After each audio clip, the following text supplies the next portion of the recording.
What's going on YouTube? It's AKingsCreation again, bringing you guys another video. In this video, well, you clicked on it, you want to know how to get the backfire. You've been hearing about it all over social media that the backfire is OP, it's the new meta, etc, and you don't even have it yourself, but you want one yourself, right? So in this video I will show you exactly how to get it, and honestly it's countdown. Okay, I will show you guys a quick clip of me getting the backfire through countdown.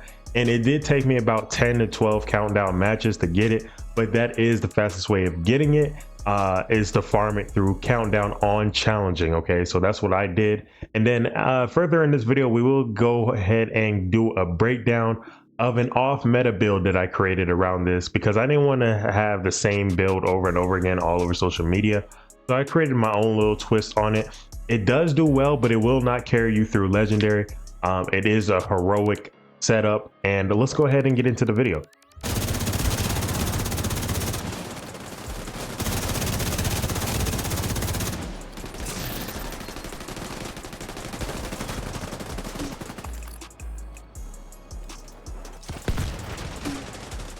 All right, so we finally got the backfire after all those countdown runs. We finally got it. And now we're going to go ahead and re-roll it real quick, because we got it with headshot damage and we wanted to get it to damage the target out of cover. So once I re-roll it, we'll get into the build.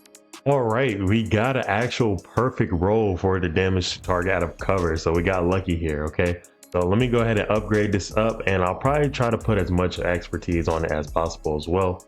Or for the backfire, now this is my own personal decision. I did not look up any builds and copy it. We all know that the striker set is going to be on most builds. It's a DPS set, so if you want to do a lot of damage, it's pretty much going to be standard for any build out there. But what I wanted to do was I wanted to add 2 gear sets, because I also normally would add Hunter's Fury, especially if I'm running around with the SMG, because Hunter's Fury is also mainly meant for the SMG, especially for its gear set. Now for its 4-piece set, its talent is beneficial for SMG. I wanted to use the Ninja Bike Messenger because what it does is it allows you to have a +1 on any gear set or brand set that you want to do.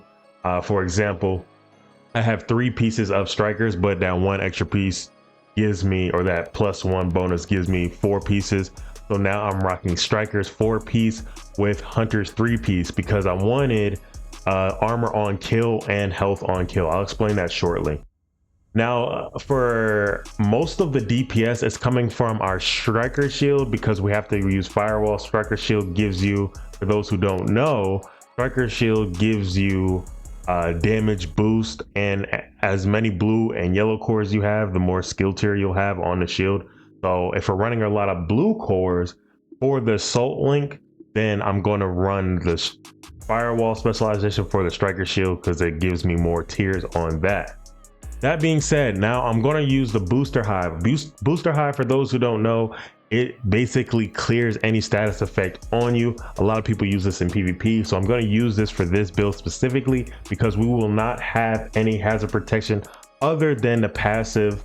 We'll look into that shortly, but we're going to use a booster because we won't have any mods on here that has hazard protection. Most of it's going to be coming from our passive.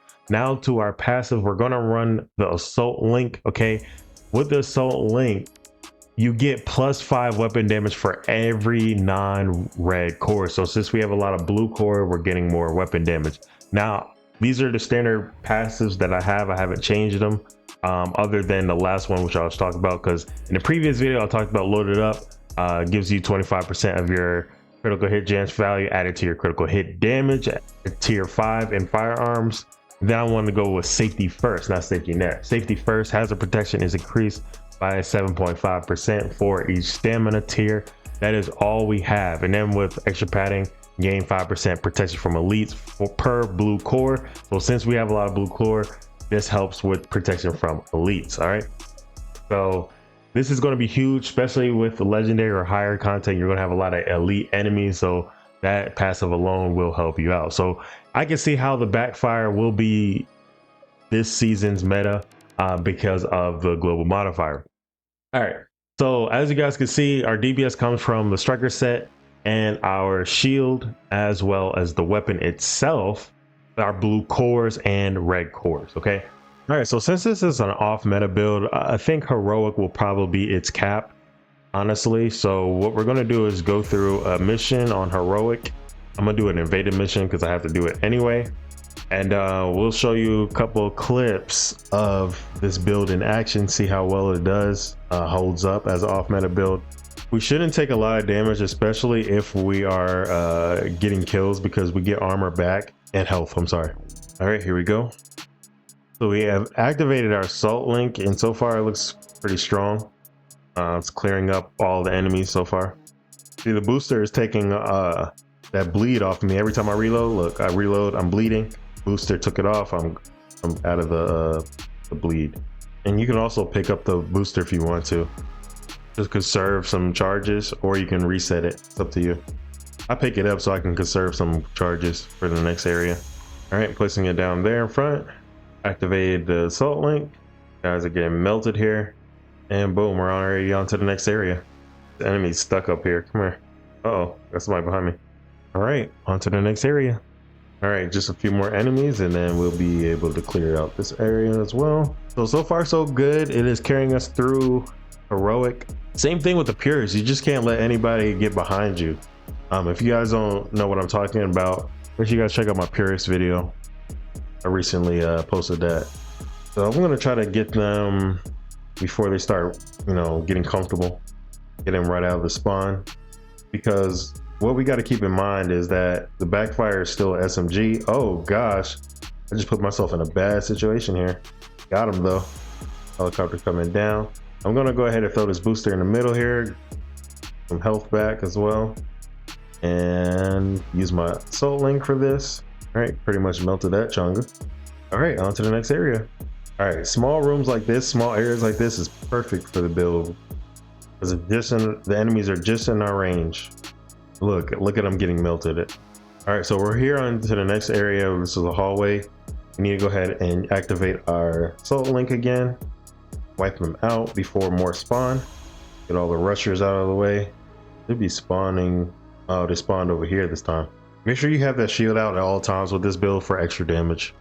And even though we are bleeding from the backfire, it's not like we're losing a lot of health. So you guys can see my shield barely moving as I reload. All right, what do we do if there's an EMP? Well, first things first, we can't just rush in there now. We have to take our time because we don't have our shield anymore. So we can still shoot from a distance and activate our assault link when we need to, or when it's off of cooldown. We're still doing a lot of damage without our shield as well. That's a good sign that the build also has damage. Okay, destroy the EMP. Now we're back to our full setup here. All right, so now we're just gotta protect these servers right here, which should be pretty easy. Now keep in mind, as the enemies are so far away from me, I'm trying to keep my distance here, or I'm trying to bring them closer to me without actually running away. But the backfire's got some range on it, as you guys can see. Yeah, the backfire's got some range on it. So we can shoot from right here on stage if we need to. The Tonga up here, see, we do a lot of damage before he gets all the way down here to the bottom floor. Yeah, he's super far away. We can tell by that. Kill that Chunga from that distance, not too bad. It took a couple clips though, without the assault link, by the way. Now I'm gonna see if I can activate the assault link and see how it does from this distance. Not ready yet. Okay, activate the assault link. Come here, open. Come on, get off the crouch, Boom, got him. And there we go. So we just completed the mission with this build, as you guys can see on heroic. I think it's definitely, you can feel it being an off meta build. You can tell it's not as strong as it could be, but it can clear heroic content, as you guys can see. All right guys, so there you have it. If you guys enjoyed this heroic build off meta for the backfire, make sure you guys hit that like button and subscribe if you're new to the channel. I'll catch you guys in the next one. Peace.